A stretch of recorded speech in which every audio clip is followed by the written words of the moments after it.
మరోవైపున చూస్తే చదువుకుంటా ఉన్న పిల్లలకు ఫీజులు అందడంలా. చదువుకుంటా ఉన్న పిల్లలకు మామూలుగా జనవరి, ఫిబ్రవరి, మార్చికి సంబంధించిన క్వార్టర్కి సంబంధించిన విద్యా దీవెన మామూలుగా మేలో ఇవ్వాలి. ఏప్రిల్లో వెరిఫికేషన్ చేయాలి, మేలో మామూలుగా ఫీజులు వెనక్కి ఇవ్వాలి, ఫీజులు ఇవ్వాలి ఆ పిల్లల తల్లుల ఖాతాల్లోకి. మనం ఉంటే అదే జరిగేది. జనవరి, ఫిబ్రవరి, మార్చికి సంబంధించి ఏప్రిల్లో వెరిఫికేషన్ చేసి మేలో ఇచ్చే పరిస్థితి.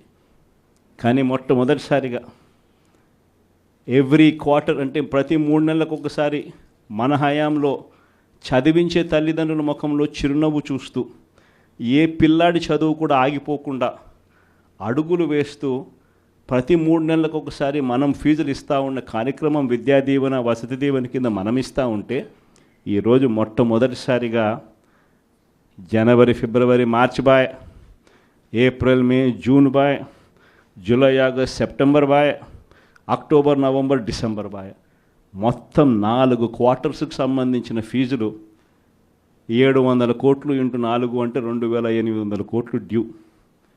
వసతి దీవెన కింద మామూలుగా ప్రతి సంవత్సరం ఏప్రిల్ మాసంలో 1100 కోట్లు మనం బటన్ నొక్కి నేరుగా పిల్లల చేతుల్లో పెడతా ఉంటే అది పాయ.